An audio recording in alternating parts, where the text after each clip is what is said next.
Salvete omnes commuters, privyet work comrades from a non-worker.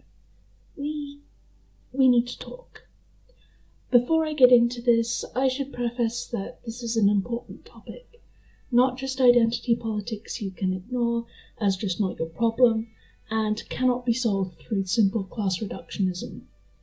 Please listen to the end. When discussing either socialist civilizations of times past, or ones we want to build in the future, we tend to either straight out ignore or gloss over the largest intersectional minority in the world, the disabled. Approximately 1 out of every 7 people in the world has a disability of some sort, a condition that materially affects their lives and ability to function in current society and in other systems of society. It may be that it's minor and can be easily overcome with some adaptations, or it could be more serious, rendering the person incapable of work altogether, or at the very least, vast quantities of what work is available to be done. A large number of people who are disabled also have multiple disabilities, known as comorbidities, because it's morbid AF. Not really why it's called that, but might as well be. These disabilities also impact each other a large amount of the time. This means that if you take 2 people with the same condition, their abilities for work can be vastly different based on what, if any, comorbidities they have and how they affect each other. As someone with 3 separate conditions that have fatigue as a symptom, I have discovered that that particular symptom stacks, like conditions in a very sucky video game can do. And it truly sucks, as it reduces my ability to work more than those who have, say, only 1 of the same conditions, or 2 of the same conditions. Or perhaps the person with 2 of the same conditions has a third I don't have that makes it even worse for them. Or the one who has only 1 of the same conditions has a treatment that is effective for them, but not for me. This simplification doesn't even take into account comorbidities that can be acquired over time through further illness or other events. They used to say you should judge a man by how he treats his servants, and before that, how he treated his slaves, his quote-unquote inferiors. How does he treat the waiter at a restaurant? How does a country treat its poor?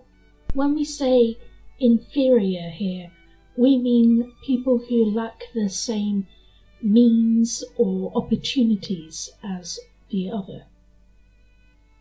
So ask yourself, how are the abled going to treat the disabled? Because so far, the track record is not good. Nazis, admittedly inspired by the United States and United Kingdom, killed off the disabled in programs like Action T4. When not encouraging eugenics through death or dubious advocacy of euthanasia, America decided to sterilize and institutionalize anyone who was vaguely disabled, or Native American, etc. When they shut down the institutions, they left many disabled people lost, on the street, adding additional issues for their family, or placing lots of young disabled people in old folks' nursing homes that are almost, if not exactly, as restrictive as the institutions they left. The UK also shoved the disabled into institutions. Now they do so-called care in the community programs. Disabled people are subjected to invasive questioning about their life and abilities. What they spend their money on is watched. If they have good days, or if their average day isn't so bad, even when their worst days leave them stuck in bed, there's a chance they'll be denied help they need. Support is dependent on if a family is available, and just about anything that could be shoved off onto family is, even if the family are not actually capable or willing. Any partners for disabled people are expected to either be full-time carers or work in a job well-paying enough to cover all expenses of life and additional pay for a carer privately. This discourages disabled people from dating or others dating them. It also risks putting the disabled person in a place of vulnerability to abuse from either family or partner, and many disabled people are victims of domestic abuse. At least 3 coroners have named the system for assessments for ESA and PIP and the related stress to be the cause of death for several disabled people, a system condemned as violating human rights by both the UN and the International Court of Human Rights, something the UK government has roundly ignored, and an issue that has fallen out of public view even before the pandemic hit. There's also currently a crisis over SEND places for children with special needs in education, since the push in the 1990s for inclusion led to a large number of special schools being shut down and children being placed in mainstream schools that were and are unsuitable for a good number of them, as well as lacking the support they genuinely need to meet the needs of the student. The USSR wasn't much better. This is where all the Marxist-Leninist stands get upset with me. But they also institutionalized disabled people in state-sponsored institutions called internati, which translates to boarding schools, where they were given basic necessities and attendance, but were seen mostly as labour cows to extract menial manual labour from. There were only 3 rigid categories disabled people could be placed in, purely on the whim of the person processing the application, which could be changed at any time by the whim of the state. Higher education was not available for Category 1 invalids, as they were identified. A city that was fairly accessible, and thus visited frequently by disabled people, had all of its ramps taken out for fear of a grassroots protest taking place for disability rights. Once, a disability advocate, Vavilov, involved in a movement in Helsinki, had to flee to West Germany to escape the KGB.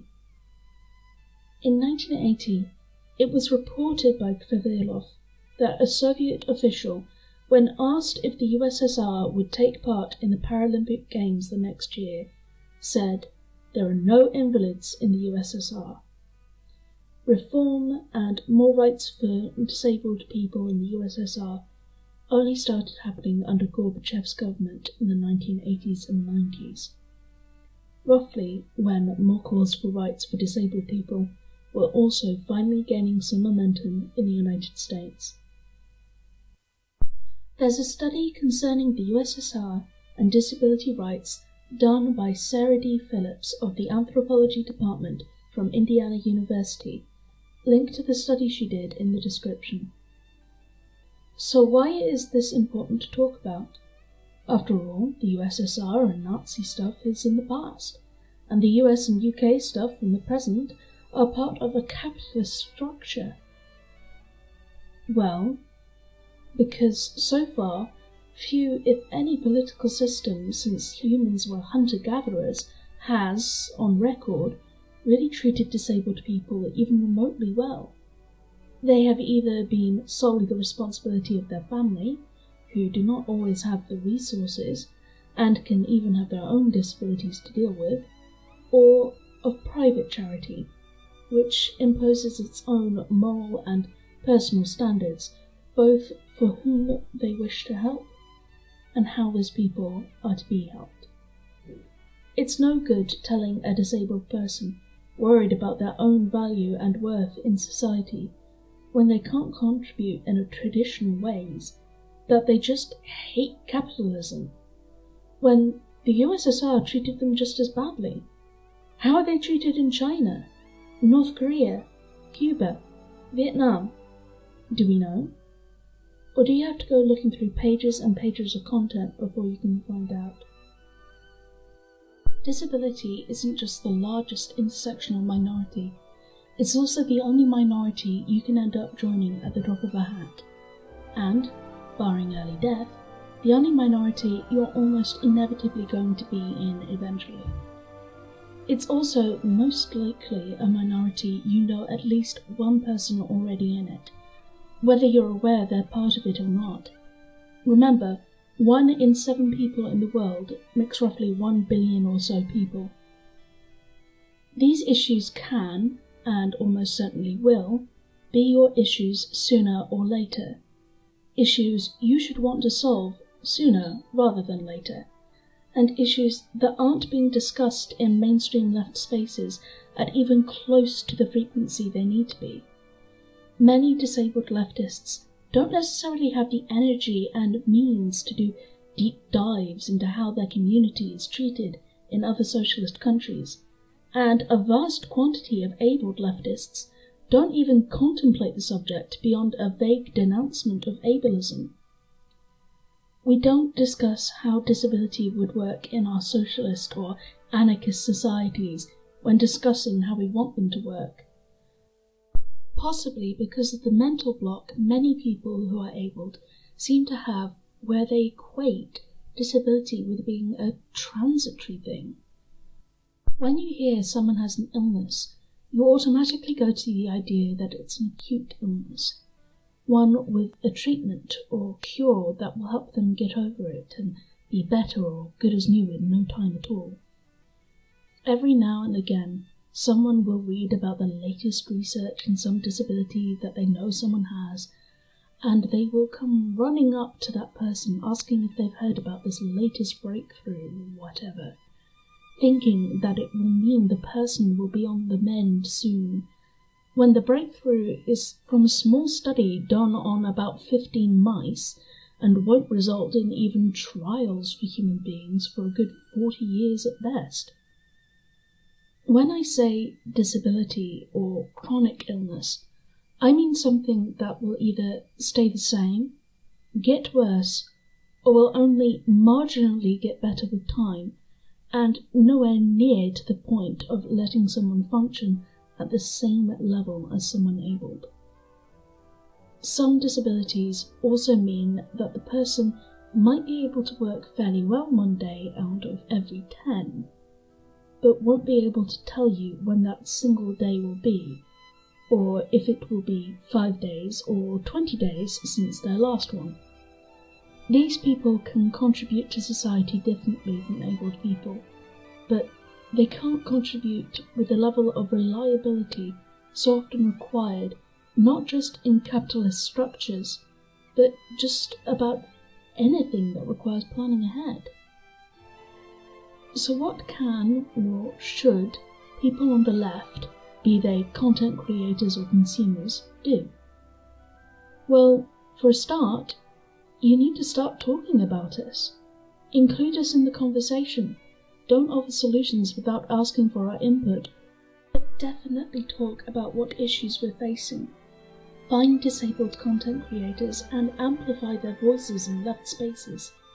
Plan properly for disability issues in your idealized societies, because who knows when some of those plans might actually be needed in real life.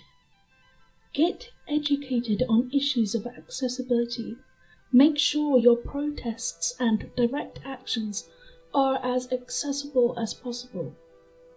Lots of content creators don't offer subtitles, even for their pre-recorded or scripted videos. If you're a content creator, don't just do closed captions or depending upon volunteers to add them to your videos. Consider doing open captions that are embedded parts of your videos and will thus be part of the video should it be downloaded and re-uploaded elsewhere. It would also allow you to use your own font, such as Open Dyslexic, for our simultaneously deaf, and dyslexic friends, which is not really an option for many closed caption settings. Add audio description tracks or alternate versions of your videos that are audio descriptive versions to help people with sight issues. Ask for permission and re-upload videos from disabled creators onto your own channels so your audience is exposed to these issues without having to go to the description to click a link, which they may not do just because they don't see this issue as something affecting them. Because it will eventually either affect them or someone they know. Support disabled-led disability charities and advocacy groups such as ASAN and DPAC. Find out how disabled people can contribute to society in both conventional and non-conventional ways. Learn about disabled history, which is rich, varied, and largely ignored. Find groups in your local area that might be looking for volunteers or donations. Help educate and challenge people on their preconceptions about disabilities, both visible and invisible. If you're disabled, maybe share your own story of disability and what you've faced, what you feel has been done right in society to address your needs, and what you struggle with. Maybe if you know someone in your family, ask them if you can interview them or share their stories. Find out how disabled people of colour have to deal with racism they face being ableist and ableism they face being racist. Same for disabled gay and trans people. There is always something to do, someone to talk to, and a voice that needs to be amplified, either by sharing it or joining it with your own. Our movement can't just be all power to the people. It needs to be all power to all the people, almost especially the ones constantly overlooked, even by the left. Grateful thanks to Comrade Astrid for research on clips and reviewing the script for this video with me, and thanks to the technical help from my friend Brainback. Until the next time, comrades, together in solidarity. Dale, commuters.